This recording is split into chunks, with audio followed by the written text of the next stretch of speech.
My name is Eric Dutson. I'm a general surgeon at UCLA Medical Center and the executive medical director for the Center for Advanced Surgical and Interventional Technologies at UCLA.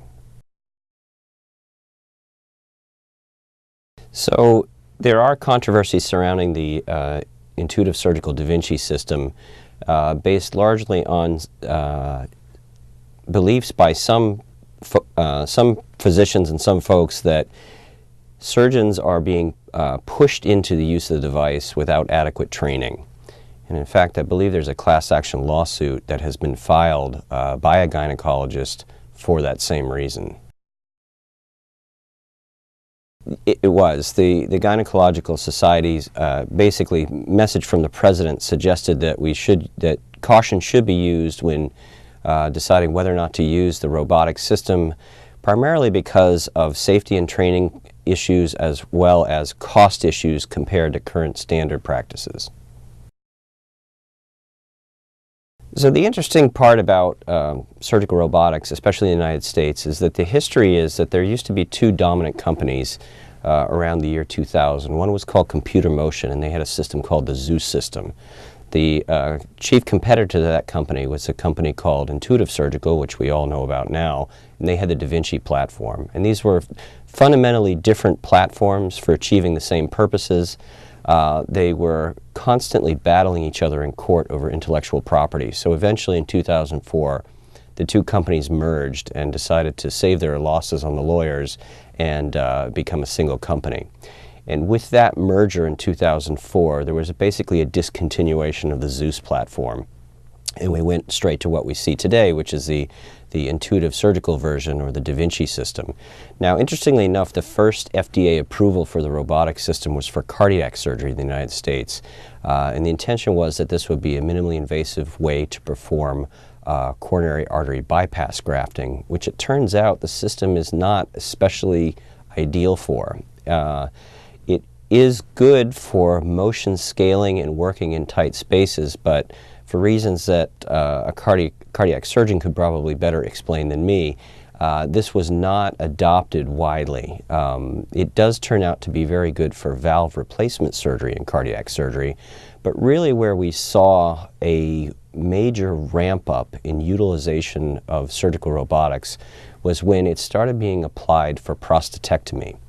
And the reason for that is because the minimally invasive repertoire of urologists was probably a bit more limited than it was for, say, general surgeons or gynecologists because of the history of the typical procedures that were done via laparoscopic or minimally invasive approach.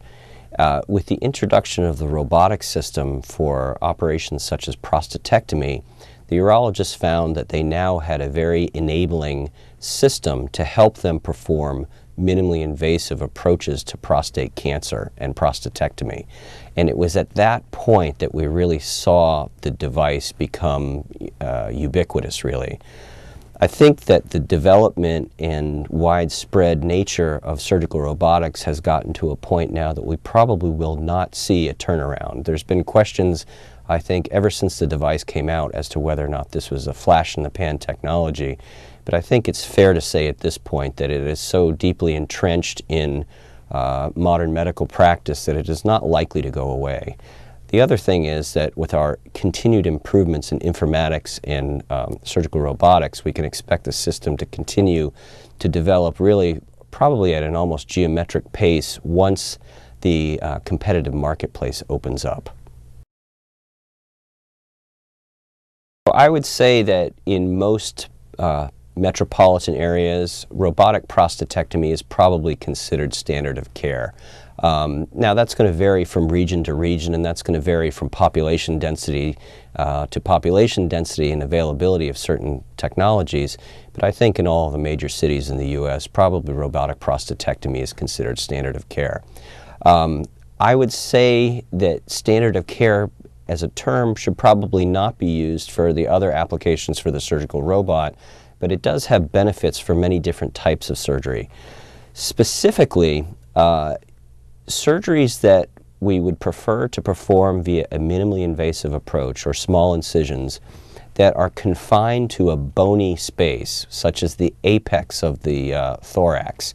those are areas that are confined by ribs and make the usual laparoscopic instruments we use in those type of surgeries a little bit less suited for extremely dexterous motions that are needed during surgery. And that's really what caused prostatectomy to be such an important procedure for demonstration of the robotic capabilities, because the type of suturing and dissection that's needed in a very confined bony space in the pelvis is really ideally suited for the type of enhanced mechanical advantage and degrees of freedom that we see with the robotic system.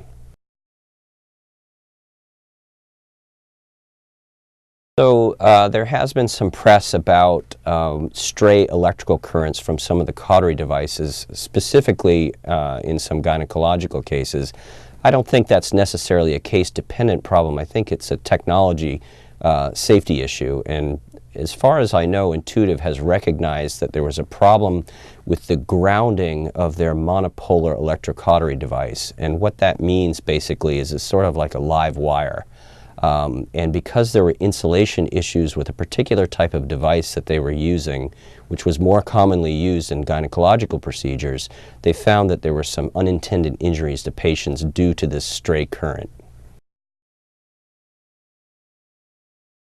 So one of the new platforms that the company has introduced is this concept of single-site cholecystectomy, or using the robotic system via a single trocar site or a single puncture site into the abdomen to perform an operation that the standard of care today in 2013 is to perform laparoscopically with either 3 or 4 very small incisions. This platform has a little bit of controversy because general surgeons who do laparoscopic cholecystectomy in the standard of care fashion have been somewhat hesitant to adopt this type of approach to cholecystectomy because there is what they feel to be instrument crowding. However, the platform itself, the Intuitive folks will say, well, one of the advantages of the robotic system is single incision cholecystectomy, which had been performed via standard laparoscopic approach, can be greatly enhanced with the use of the robotic system, which I certainly agree with. I certainly agree that if one intended to perform a single incision cholecystectomy or gallbladder removal, I think the robot does offer fairly clear advantages. But the controversy comes in to whether or not a single incision cholecystectomy really offers the patient any true benefit. With that argument, it's at times difficult to justify the added expense and time associated with using the Da Vinci surgical system to perform a cholecystectomy, which is such a routine operation for the average general surgeon that I'm sure there's been hesitation to adopt this new technology because it takes them out of their comfort zone initially.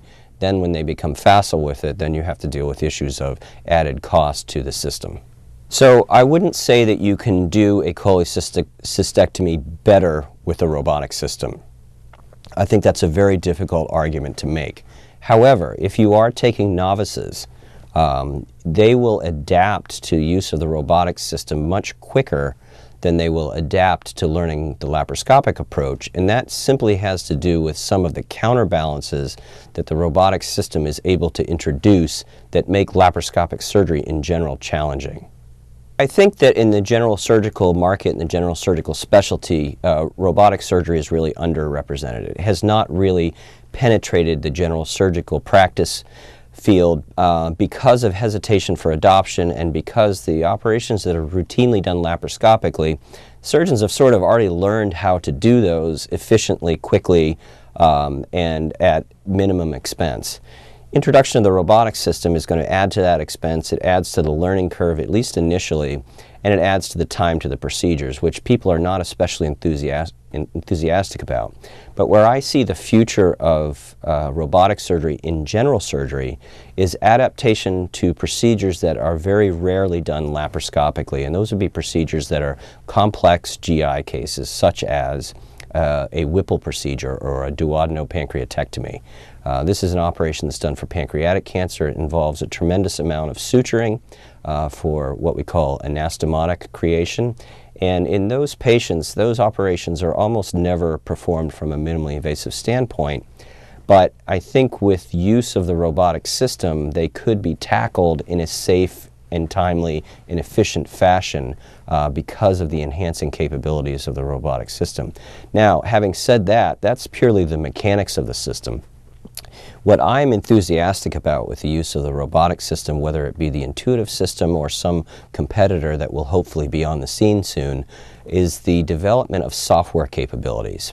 One of the things that makes people nervous when they talk about robotic surgery is the concept of automation. Now, the robot was really designed for automation. We have not given it that power yet because it's purely what we call a master-slave relationship.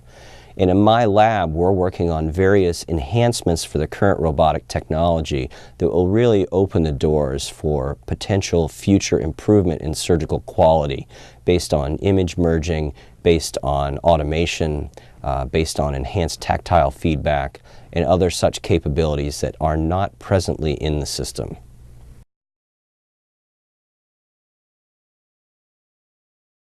The safety with the monopolar device, which they identified and mass broadcast to the users, such as myself, that's always concerning. Anytime there's a technological concern with a device such as the surgical system, that's something that we as surgeons can't really control. So anything that a variable that gets introduced that we can't control will always make us nervous.